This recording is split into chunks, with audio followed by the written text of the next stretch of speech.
Hello friends, this is Neha and welcome to our channel teaching exams. Friends, आज के video में हम बात करेंगे सीटेट फरवरी 2015 के मैथ्स के 30 क्वेश्चंस की, जो कि होंगे प्राइमरी लेवल के। तो चलिए स्टार्ट करते हैं अपने पहले क्वेश्चन से। हमारा पहला क्वेश्चन है, निम्नलिखित में से कौन सा सही नहीं है। तो ये 4 ऑप्शन दिए हैं, इनमें से बताना है कि कौन सा ऑप्शन सही नहीं है। तो पहले ऑप्शन से चेक करते हैं। 3 घंटे 14 मिनट 194 मिनट के बराबर होते हैं। तो हमें मिनट में जवाब देना है, तो यहाँ पर घंटा लिखा है। 1 घंटे में होते हैं 60 मिनट, तो 3 घंटे में होंगे 3 गुणा 60 यानी कि 180 मिनट। फिर 14 मिनट को इसमें और ऐड करना है, तो 14 ऐड करते हैं तो 4 8 और 1 9 और ये 194 मिनट, जो कि ऑप्शन में दे रखा है। तो पहला ऑप्शन हमारा सही होगा। दूसरा ऑप्शन चेक करते हैं। 2 किलोग्राम 30 ग्राम बराबर 2030 ग्राम के होता है। तो 1 किलोग्राम में होता है 1000 ग्राम, तो 2 किलोग्राम में होगा 1000 से गुणा करते हैं तो होगा 2000 ग्राम। फिर 30 ग्राम और दे रखा है, तो 30 ग्राम ऐड कर लेते हैं, तो आंसर आएगा 2030 ग्राम, जो कि ऑप्शन में दे रखा है। तो दूसरा ऑप्शन भी हमारा सही हो जाएगा। फिर तीसरा ऑप्शन चेक करते हैं। 3 लीटर 80 मिलीलीटर बराबर 380 मिलीलीटर। 1 लीटर में होते हैं 1000 मिलीलीटर, ठीक है। तो 3 लीटर में कितने मिलीलीटर होंगे, तो 3000 मिलीलीटर होंगे, ठीक है। प्लस 80 मिलीलीटर और दे रखा है, तो 80 ऐड करते हैं, तो आंसर आएगा 3080 मिलीलीटर। और आंसर में दे रखा है 380 मिलीलीटर, तो यही हमारा गलत होगा। तो ऑप्शन नंबर 3 हमारा सही हो जाता है, क्योंकि हमें बताना है सही नहीं है। तो ऑप्शन 3 हमारा सही हो जाता है। फोर्थ भी देख लेते हैं। 10 सेंटीमीटर भुजा वाले वर्ग का क्षेत्रफल। वर्ग का क्षेत्रफल होता है भुजा स्क्वायर, तो वर्ग का क्षेत्रफल यानी 10 सेंटीमीटर है, तो 10 का स्क्वायर करेंगे तो आ जाएगा 100 सेंटीमीटर स्क्वायर, ठीक है। फिर दे रखा है 100 सेंटीमीटर लंबाई तथा 0.01 मीटर चौड़ाई वाले आयत का क्षेत्रफल। आयत का क्षेत्रफल होता है लंबाई गुणे चौड़ाई। लंबाई दे रखी है 100 सेंटीमीटर और चौड़ाई दे रखी है मीटर में, तो पहले हम मीटर को सेंटीमीटर में कन्वर्ट करेंगे। तो 0.01 मीटर को जब हम सेंटीमीटर में कन्वर्ट करेंगे तो हमें 100 से गुणा करना होगा, ठीक है। फिर जब यहाँ से पॉइंट हटाएंगे तो नीचे 2 जीरो बढ़ाएंगे, ठीक है। 100 आ गया। 100 से 100 कैंसिल हो जाएगा, यहाँ कितना बचेगा 1, यानी कि 1 सेंटीमीटर क्या होगी चौड़ाई। आयत का क्षेत्रफल होता है लंबाई गुणे चौड़ाई। लंबाई दे रखी है 100 सेंटीमीटर, चौड़ाई हमने निकाली है 1 सेंटीमीटर, तो आंसर कितना आएगा यहाँ पर 100, वो भी सेंटीमीटर स्क्वायर में, ठीक है, क्योंकि यहाँ पर क्षेत्रफल की बात हो रही है। तो 10 सेंटीमीटर भुजा वाले वर्ग का क्षेत्रफल आया है 100 सेंटीमीटर, बराबर किसके है 100 सेंटीमीटर लंबाई तथा 0.01 मीटर चौड़ाई वाले आयत के क्षेत्रफल, जो कि आया है 100 सेंटीमीटर। तो ये दोनों बराबर होंगे। ऑप्शन नंबर 3 हमारा सही हो जाएगा, क्योंकि इसमें पूछा गया कौन सा सही नहीं है। हमारा अगला क्वेश्चन है, इस संख्या को 11 से भाग देने पर प्राप्त भागफल व शेषफल का योगफल क्या है। तो भाग करते हैं, चलिए। 11 की इस संख्या से भाग की हमने, तो 11 एकम 11 उतारा 0, न जाने का 0 उतारा 1, फिर न जाने का 0 उतारा 1, 11 एकम 11 काट लिया, फिर उतारा 1, फिर न जाने का 0। अब उतारने के लिए यहाँ पर कुछ भी नहीं है। अगर हमें यहाँ पर 0 बढ़ाना है तो हमें यहाँ पर पॉइंट लगाना होगा। पॉइंट के आगे हमें कुछ लिखने की जरूरत नहीं है, तो हम यहीं पर छोड़ देते हैं। पूछा गया है भागफल व शेषफल का योगफल, तो भागफल हुआ हमारा यहाँ पर 10,010 और शेषफल होता है यहाँ पर 1, जो जोड़ लेते हैं 1,1,0,0,1, यानी कि 10,011। तो ऑप्शन नंबर 4 हमारा यहाँ पर सही हो जाएगा। हमारा अगला क्वेश्चन है, गुणनफल 102 गुणे 201 में से क्या घटाया जाए ताकि 19,999 प्राप्त हो। तो पहले इस संख्या को मल्टीप्लाई करते हैं। 102 की 201 से गुणा, ठीक है। 1 की जब 102 से करेंगे तो 102 आएगा। 0 की जब 102 से गुणा करेंगे तो 3 बार 0, फिर डबल कट, 2 दूना 4, 0 और 2 एकम 2, इसको ऐड कर लेते हैं, तो 2 0 4 और 1 5 0 2, यानी कि 20,502। तो 20,502 में से मान लीजिए x घटा दें तो हमें यह संख्या यानी कि 19,999 प्राप्त हो जाएगी, ठीक है। अब x को जब इधर लाएंगे तो ये प्लस में हो जाएगा, और ये संख्या जब हम इधर लाएंगे तो ये माइनस में हो जाएगी। तो इस संख्या को हम इसके नीचे लिख लेते हैं 19,999, ये 2 है। तो 12 में से 9 चला गया, यहाँ से कैरी लेते हुए आएंगे, तो 12 में से 9 चला गया तो बचेगा 3, यहाँ पर बचेगा 9, तो 9 से 9 गया 0, यहाँ पर बचा 4, तो फिर यहाँ से कैरी लेंगे तो 14 में से 9 चला गया, बचेगा 5, यहाँ पर 9 ही बचा था, तो 9 से 9 गया 0, यानी कि 503।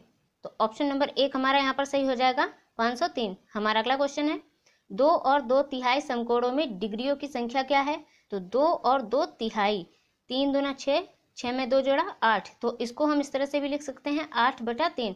समकोण की संख्या यानी कि 90 डिग्री की बात हो रही है। 3 एकम 3, 3 तिया 9, 0, ठीक है। 8 तिया 24, 8 0 0, 240। 2 और 2 तिहाई समकोणों में डिग्रियों की संख्या होगी 240, तो ऑप्शन नंबर 1 हमारा यहाँ पर सही हो जाएगा। हमारा अगला क्वेश्चन है, 1 लीटर जूस का डिब्बा घनाभ आकृति का है और उसका आधार वर्गाकार जिसकी माप 8x8 सेंटीमीटर है। डिब्बे में जूस की गहराई सेंटीमीटर में किसके अधिक समीप होगी? हमें नियरेस्ट बताना है, मतलब लगभग में बताना है, एग्जैक्टली वैल्यू नहीं बतानी, ठीक है। तो बात हो रही है घनाभ आकृति की,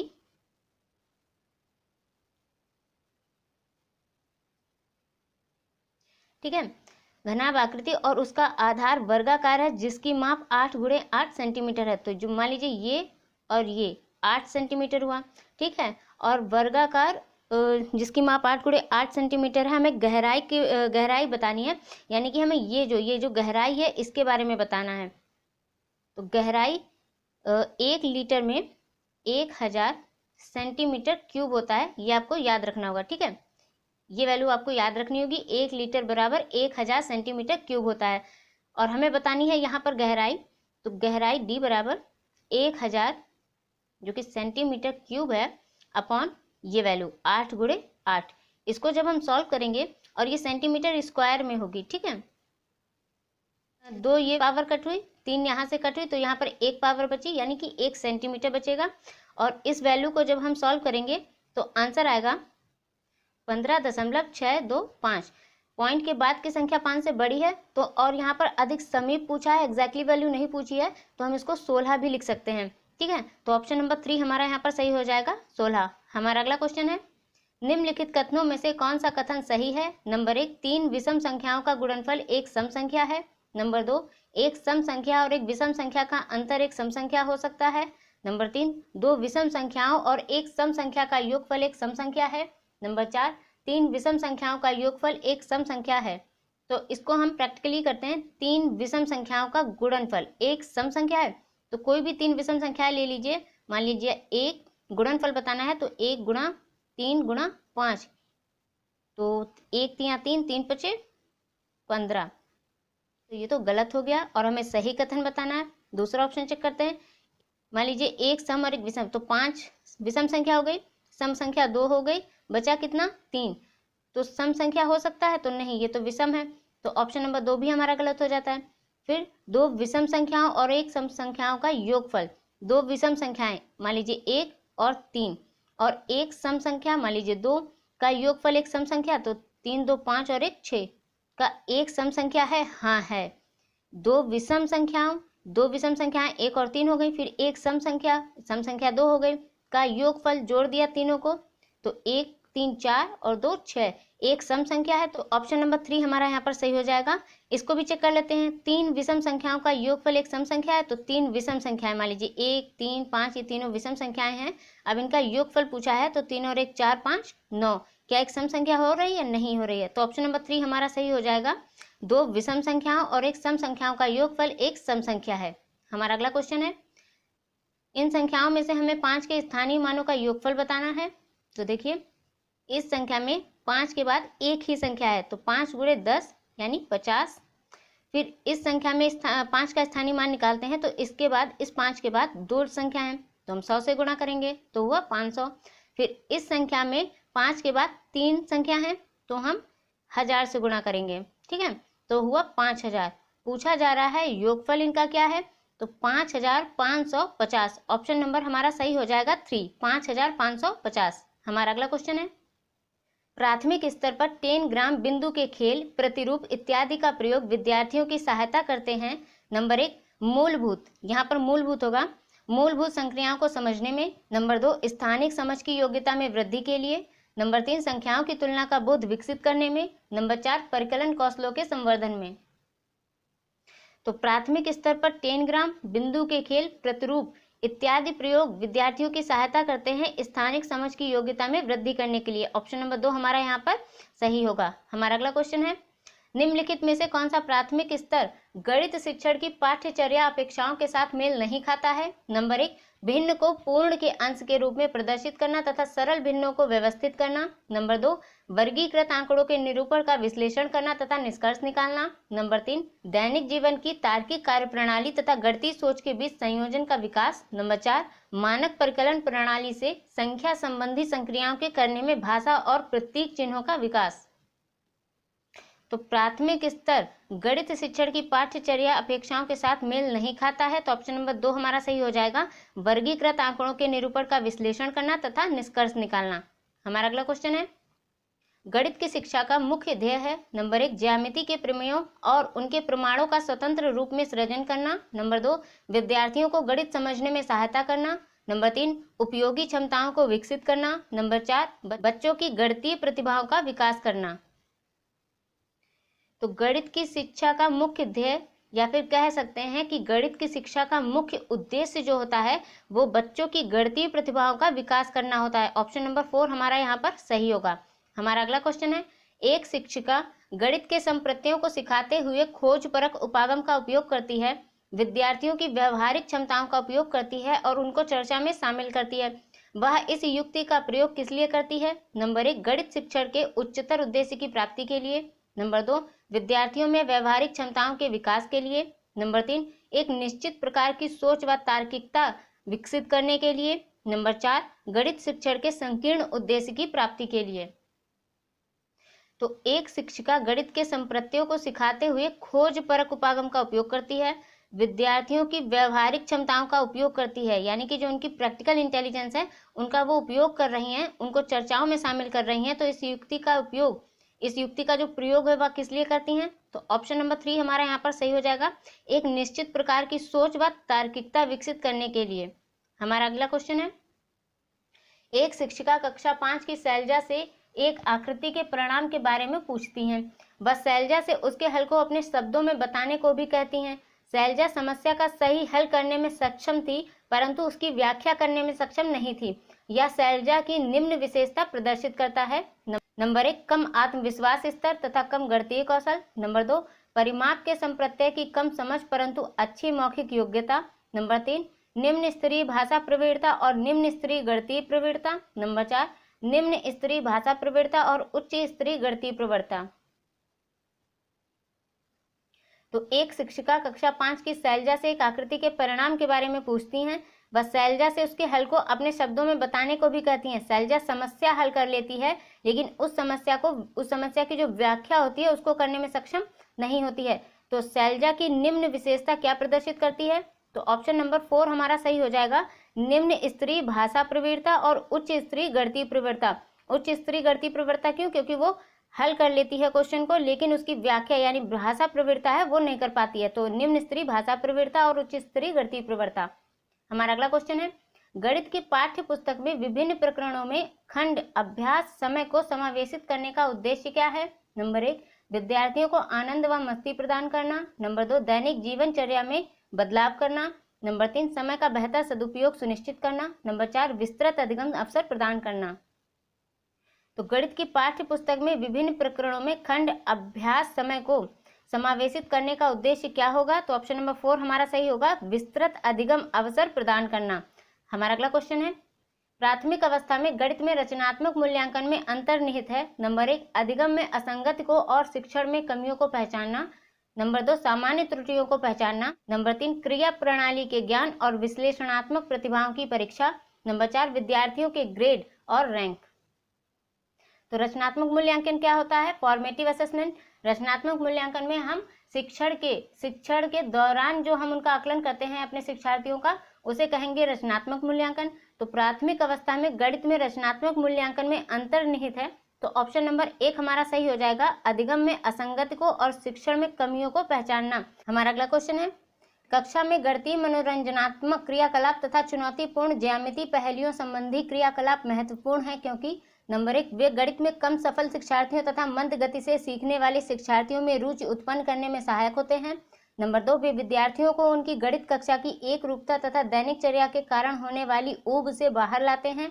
नंबर 3, वे प्रतिभाशाली शिक्षार्थियों को उचित अवसर प्रदान करते हैं। नंबर 4, वे प्रत्येक शिक्षार्थी की स्थानिक व विश्लेषणात्मक योग्यता संवर्धन में सहायक हैं।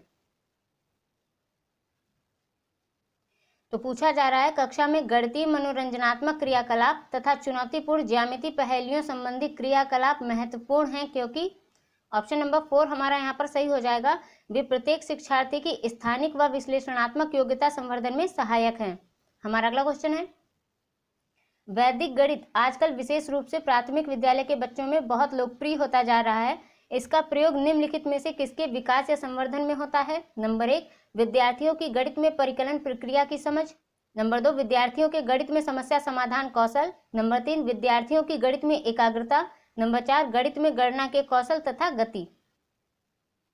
तो वैदिक गणित आजकल विशेष रूप से प्राथमिक विद्यालय के बच्चों में बहुत लोकप्रिय होता जा रहा है। इसका प्रयोग किसके संवर्धन में होता है? तो ऑप्शन नंबर 4 सही हो जाएगा, गणित में गणना के कौशल तथा गति। हमारा अगला क्वेश्चन है, आकांक्षा गणित की एक अच्छी अध्यापिका बनना चाहती है। गणित की अच्छी अध्यापिका के लिए आवश्यक है कि उसके पास नंबर 1, अच्छा संप्रेषण कौशल तथा बंद अंत वाले प्रश्नों का अच्छा ज्ञान होना चाहिए। नंबर 2, गणितीय विषय वस्तु को वास्तविक जीवन से जोड़ने के लिए अवधारणात्मक ज्ञान, समझ और योग्यता होनी चाहिए। नंबर 3, संख्या पद्धति, बीजगणित तथा ज्यामिति का अच्छा ज्ञान होना चाहिए। नंबर 4, बिना समय लगाए समस्याओं या सवालों को हल करने की योग्यता होनी चाहिए। तो आकांक्षा गणित की एक अच्छी अध्यापिका बनना चाहती है। गणित की अच्छी अध्यापिका के लिए आवश्यक है कि उसके पास गणितीय विषय वस्तु को वास्तविक जीवन से जोड़ने के लिए अवधारणात्मक ज्ञान, समझ और योग्यता होनी चाहिए। ऑप्शन नंबर 2 हमारा यहाँ पर सही होगा।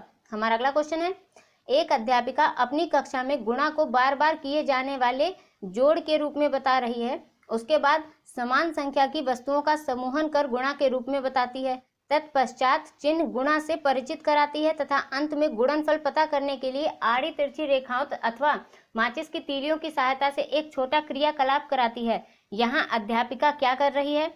नंबर 1, गणित में कम सफल बच्चों के लिए उपचारात्मक युक्तियां प्रदान करना। नंबर 2, कक्षा को आनंददायी बनाने के लिए तरह तरह के प्रस्तुतिकरण। नंबर 3, मूर्त से अमूर्त संप्रत्यय की ओर के रूप में एक पाठ का विकास। नंबर 4, विभिन्न अधिगम शैलियों वाले शिक्षार्थियों का ध्यान रखना। तो एक अध्यापिका अपनी कक्षा में गुणा को बार बार किए जाने वाले जोड़ के रूप में बता रही है। उसके बाद समान संख्या की वस्तुओं का समूहन कर गुणा के रूप में बताती है। फिर गुणा के चिन्ह से परिचित कराती है और लास्ट में गुणनफल पता करने के लिए आड़ी तिरछी रेखाओं अथवा माचिस की तीलियों की सहायता से एक छोटा क्रियाकलाप कराती है।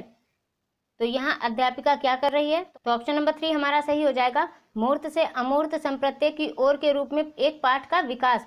मूर्त से अमूर्त यानी कि ज्ञात से अज्ञात की ओर जाना, नोन टू अननोन। पहले हम उस चीज को बताएंगे जिसको बच्चे जानते हैं, फिर उसकी सहायता से हम उस चीज से परिचित कराएंगे जिसे वे नहीं जानते और आप उन्हें बताना चाहते हैं। ठीक है, तो ऑप्शन नंबर 3 हमारा यहाँ पर सही हो जाएगा। हमारा अगला क्वेश्चन है, कक्षा 5A के 13 विद्यार्थी तथा कक्षा 5B के 15 विद्यार्थी एक लेखन प्रतियोगिता में हिस्सा लेते हैं। उनके द्वारा अर्जित अंक इस प्रकार हैं। तो ये कक्षा 5A के विद्यार्थियों के अंक हैं और ये कक्षा 5B के विद्यार्थियों के अंक हैं। दिए गए आंकड़ों से आप क्या निष्कर्ष निकाल सकते हैं? नंबर 1, दोनों विभागों का प्रदर्शन समान रहा क्योंकि दोनों विभागों के द्वारा प्राप्त अधिकतम अंकों का मान 18 है। नंबर 2, कक्षा 5A का प्रदर्शन बेहतर रहा क्योंकि कक्षा 5A का औसत प्राप्तांक अधिक है। नंबर 3, दोनों विभागों को प्रदर्शन समान रहा क्योंकि दोनों विभागों के द्वारा प्राप्त कुल अंक बराबर हैं। नंबर 4, दोनों विभागों का प्रदर्शन समान रहा क्योंकि दोनों विभागों के द्वारा प्राप्त अंकों का औसत एक सा है। देखिए, इस क्वेश्चन को सॉल्व करने के लिए हमें जो ये आंकड़े दिए हैं इनको जोड़ना होगा। इनसे जो हमें प्राप्त अंक होंगे उसके आधार पर और फिर औसत अंक भी निकालने होंगे, उसके आधार पर हम इस सवाल का जवाब दे सकते हैं। तो कक्षा 5A के जो ये आंकड़े दिए हैं, जब इनको हम जोड़ेंगे तो आंसर आएगा 146 और ये टोटल संख्याएं हैं 13। ठीक है, तो कक्षा 5A की बात हो रही है। तो इसको जब हम सॉल्व करेंगे तो आंसर आएगा 11.23। ये हो गया A की बात। ठीक है, कक्षा 5B के जब इन आंकड़ों को हम जोड़ेंगे तो आंसर आएगा 146/15। ठीक है, यानी कि जो अंक हैं वो दोनों समान हैं और इसको जब हम सॉल्व करेंगे 146/15 को तो आंसर आएगा 9.43। ठीक है, तो अंक इनके बराबर हैं लेकिन इनका औसत जो है वो भिन्न है। औसत किसका अधिक है? कक्षा 5A का 11.23 कक्षा A का औसत है और 9.43 कक्षा B का औसत है। तो कक्षा A का औसत ज्यादा है, तो ऑप्शन नंबर 2 हमारा यहाँ पर सही हो जाएगा। कक्षा आ का प्रदर्शन बेहतर रहा क्योंकि कक्षा 5A का औसत प्राप्तांक अधिक है जो कि 11.23 है। ठीक है, हमारा अगला क्वेश्चन है 6/5 में कितने 1/10 हैं? तो 6/5 में इस संख्या को पलट कर गुणा के रूप में लिख दीजिए। बस 5 एकम 5, 5 दूनी 10, 2 छंगा 12। तो ऑप्शन नंबर 3 हमारा सही हो जाएगा 12। 6/5 में 12 1/10 है। हमारा अगला क्वेश्चन है एक रेलगाड़ी एक स्टेशन से सुबह 6:14 पर चलती है, अपने गंतव्य स्थान पर 13 घंटे 48 मिनट के पश्चात पहुंच जाती है। गंतव्य स्थान पर पहुंचने का समय बताना है। तो एक रेलगाड़ी एक स्टेशन से सुबह 6:14 पर चलना प्रारंभ करती है। तो 6:14 यानी कि 6:14 और अपने गंतव्य स्थान पर 13 घंटे 48 मिनट के बाद, यानी कि इसमें हम अगर 13 घंटे 48 मिनट जोड़ दें तो गंतव्य स्थान पर पहुंचने का समय ज्ञात हो जाएगा। तो 8 4 12 हासिल 1, 4 2 6, 6 3 9 और ये 1। अब आप जानते हैं 60 मिनट जो होते हैं वो 1 घंटे के बराबर होते हैं। तो ये जो दिया है ये मिनट में है, ये घंटे में है। तो इसमें 60 मिनट निकाल लेते हैं तो हो जाता है 1 घंटा, जो हम इसमें ऐड कर देते हैं तो ये हो जाएगा 20 घंटे। तो 20 घंटे और यहाँ पे 60 निकाल लिया तो कितना बचा 2, यानी 20 घंटे 2 मिनट। अब इसको समय के हिसाब से देखें तो आपने अपने मोबाइल में देखा होगा 12 के बाद 13 14 15 ऐसे बजना स्टार्ट हो जाते हैं। तो जब 20:02 बज रहा होगा तो 8:02 का समय होगा और 20:02 यानी ये शाम का समय होता है। तो ऑप्शन नंबर 1 हमारा सही हो जाएगा। 8:02 शाम तक गंतव्य स्थान पर पहुंच जाएगी। हमारा अगला क्वेश्चन है 21 और 49 के बीच 7 के गुणाओं का योगफल भाग 25 और 30 का सबसे बड़ा सार्व गुणनखंड बराबर है।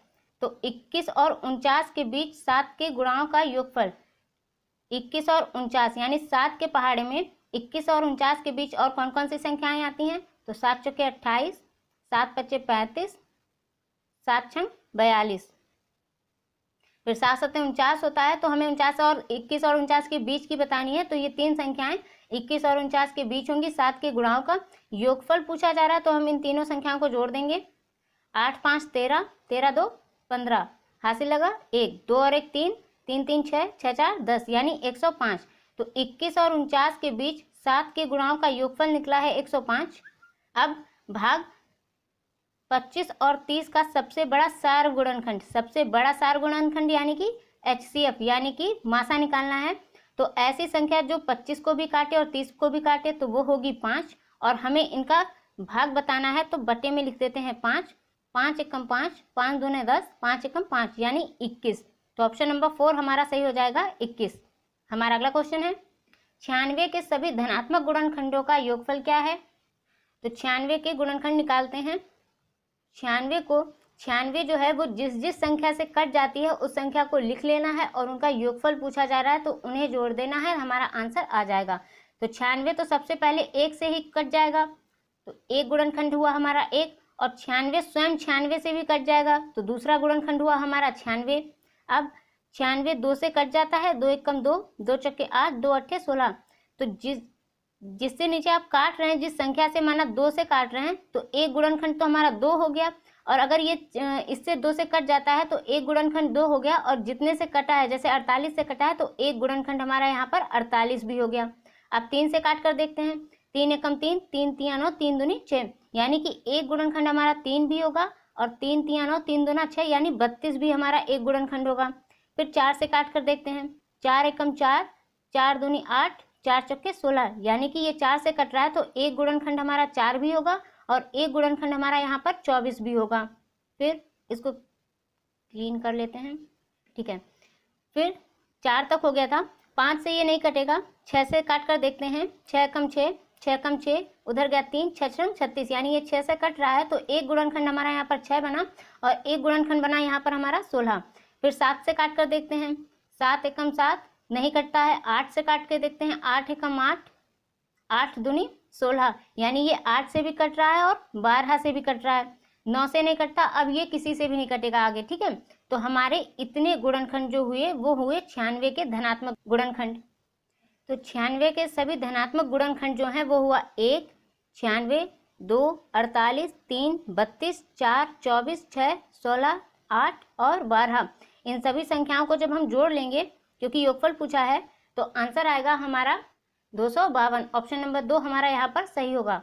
हमारा अगला क्वेश्चन है, राष्ट्रीय पाठ्यचर्या रूपरेखा यानी एनसीएफ 2005 के अनुसार विद्यालयों में गणित शिक्षण का संकीर्ण उद्देश्य है। नंबर 1, रैखिक बीजगणित से संबंधित दैनिक जीवन में समस्याओं की शिक्षा। नंबर 2, संख्यात्मक कौशलों का विकास। नंबर 3, बीजगणित पढ़ाना। नंबर 4, परिकलन व मापन पढ़ाना। तो एनसीएफ 2005 के अनुसार विद्यालयों में गणित शिक्षण का संकीर्ण उद्देश्य होता है संख्यात्मक कौशलों का विकास करना। हमारा ऑप्शन 2 यहाँ पर सही होगा। हमारा अगला क्वेश्चन है, रवि के पास 3 दर्जन चॉकलेट हैं। उसने उनका 1/3 भाग अपने पड़ोसी को, 1/6 भाग रेहाना को और 1/4 भाग अपनी बहन को दे दिया। उसके पास अब कितनी चॉकलेट बची हैं?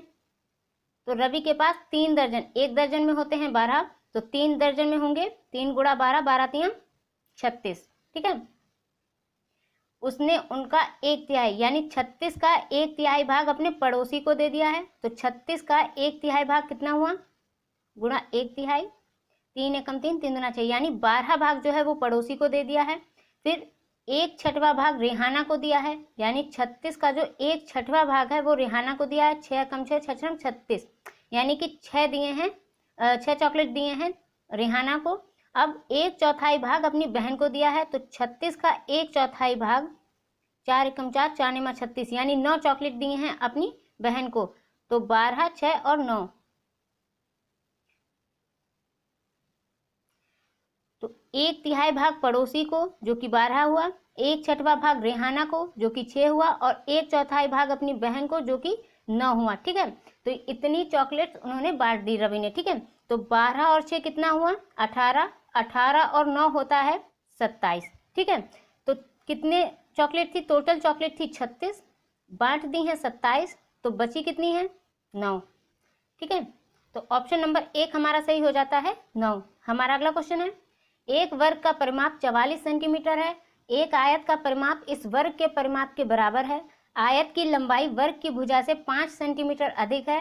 वर्ग और आयत के क्षेत्रफलों का योगफल बताना है। ठीक है, तो वर्ग का परिमाप दे रखा है 44 सेंटीमीटर। वर्ग का परिमाप होता कितना है? 4a दे रखा है 44 सेंटीमीटर के बराबर। तो 4 एकम 4, 4 एकम 4, 4 एकम 4, a बराबर, यानी जो वर्ग की एक भुजा है वो 11 सेंटीमीटर हुई। ठीक है, अब आयत का परिमाप वर्ग के परिमाप के बराबर है। तो आयत का परिमाप कितना होता है? 2 गुणे लंबाई प्लस चौड़ाई। लंबाई क्या दे रखी है आयत की? वर्ग की भुजा से 5 सेंटीमीटर अधिक। वर्ग की भुजा कितनी है? 11 सेंटीमीटर, और आयत की कितनी दे रखी है? 5 सेंटीमीटर अधिक वर्ग की भुजा से। तो वर्ग की भुजा 11 में अगर हम 5 जोड़ दें तो हो जाएगा 16, जो कि निकली है आयत की लंबाई। तो भुजा एक वर्ग की निकली है 11 और आयत की जो लंबाई निकली है वो निकली है 16। ठीक है, अब पूछा जा रहा है हमें चौड़ाई निकालनी है। तो सबसे पहले आयत का परिमाप वर्ग के परिमाप के बराबर है, तो यानी कि हम लिख सकते हैं आयत का परिमाप बराबर 44 सेंटीमीटर। फिर आयत का परिमाप का फॉर्मूला 2 गुणे लंबाई प्लस चौड़ाई। लंबाई दे रखी है 16 प्लस चौड़ाई हमें निकालनी है। 2 एकम 2, 2 दूना 4, 2 दूना 4, यानी 22 बराबर 16 प्लस b यानी चौड़ाई। ठीक है, 16 जब हम इधर लाएंगे तो ये माइनस में हो जाएगा, ये बराबर में आ जाएगा। 22 में से 16 चला गया तो बचेगा 6 बराबर चौड़ाई के। ठीक है, तो चौड़ाई निकली है 6। ठीक है, अब पूछा जा रहा है वर्ग और आयत के क्षेत्रफलों का योगफल। तो वर्ग का क्षेत्रफल कितना होता है? भुजा स्क्वायर। भुजा कितनी निकली है? 1, 11, स्क्वायर करेंगे तो कितना आएगा? 121। तो वर्ग का जो क्षेत्रफल होगा वो 121।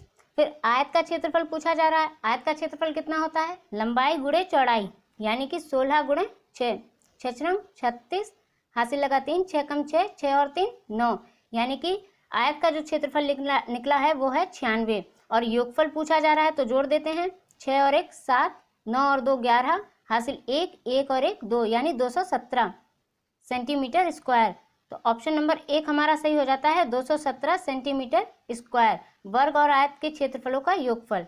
हमारा अगला क्वेश्चन है, एक बच्चा जिस अवस्था में सभी संख्या संबंधी संक्रियाओं को करने में सक्षम है तथा भिन्नों के संप्रत्यय की व्याख्या करने में सक्षम है, वह अवस्था है नंबर 1 विभाजनात्मक अवस्था, नंबर 2 संक्रियात्मक अवस्था, नंबर 3 आरंभिक अवस्था, या फिर नंबर 4 परिमाणात्मक अवस्था। तो बच्चा जिस अवस्था में सभी संख्या संबंधी संक्रियाओं को करने में सक्षम होता है तथा सब भिन्नों के संप्रत्यय की व्याख्या करने में भी सक्षम होता है, तो वह अवस्था होती है संक्रियात्मक अवस्था। ऑप्शन नंबर 2 हमारा सही हो जाएगा। हमारा अगला क्वेश्चन है, इस सीरीज का हमें मान बताना है। तो अगर इसको हम सॉल्व करें तो -1 + 2 तो बचेगा प्लस का 1, ठीक है। फिर -3 + 4 इसको अगर हम सॉल्व करेंगे तो बचेगा प्लस का 1, ठीक है। फिर -5 + 6 को इसको सॉल्व करेंगे तो प्लस का 1। इसी तरह जब हम करते चले जाएंगे तो +1 बनता चला जाएगा। दो संख्याओं को मिलाकर हम एक जोड़ा बना रहे हैं, तो 1000 संख्याओं के कितने जोड़े बनेंगे? आधे बनेंगे, क्योंकि 1000 पूरी संख्या 1000 है। इसकी दो संख्याओं से जब हम एक जोड़ा बनाएंगे तो बनेंगे कितने जोड़े? 500। तो +1 + 1 कितने होते जाएंगे? 500। इसको हम ऐसे भी कर सकते हैं, 1000 है, दो संख्याओं का एक जोड़ा बन रहा है, आधा बन रहा है, तो 1000 को आधा करेंगे 2 यानी 500। ऑप्शन नंबर 1 हमारा यहाँ पर सही हो जाता है। हमारा अगला क्वेश्चन है, आकृतियों की इकाई से अध्यापक विद्यार्थियों से आकृतियों के उपयोग की सहायता से किसी भी चित्र की रचना करने के लिए कहता है। इस क्रियाकलाप से निम्नलिखित में से कौन सा उद्देश्य प्राप्त किया जा सकता है? नंबर 1 अनुप्रयोग, नंबर 2 ज्ञान, नंबर 3 समझ या बोध, नंबर 4 रचना या सृजन।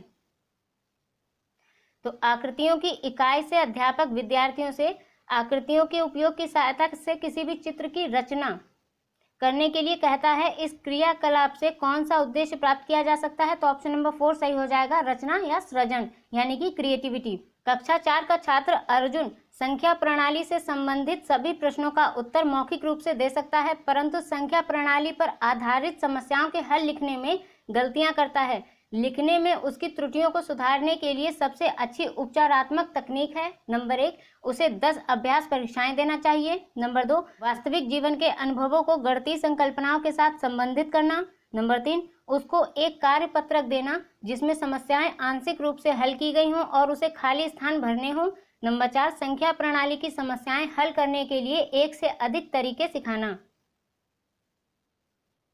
तो कक्षा 4 का छात्र अर्जुन संख्या प्रणाली से संबंधित सभी प्रश्नों का उत्तर मौखिक रूप से दे सकता है, लेकिन संख्या प्रणाली पर आधारित समस्याओं के हल लिखने में गलतियां करता है। तो इस त्रुटि को सुधारने के लिए सबसे अच्छी उपचारात्मक जो तकनीक होगी वो ऑप्शन नंबर 3 हमारा सही हो जाएगा। उसको एक कार्य पत्रक देना जिसमें समस्याएं आंशिक रूप से हल की गई हों और उसे खाली स्थान भरने हों। तो ये थे 30 क्वेश्चंस मैथ्स के। होपफुली फ्रेंड्स आपको ये वीडियो अच्छा लगा होगा। अगर आपको यह वीडियो अच्छा लगे तो मेक श्योर मेरे चैनल को सब्सक्राइब करें, वीडियो को लाइक करें और बेल बटन को प्रेस करना ना भूलें ताकि मेरी नई वीडियोस की नोटिफिकेशन आप तक पहुंच सके। Till then bye, take care and thank you for watching.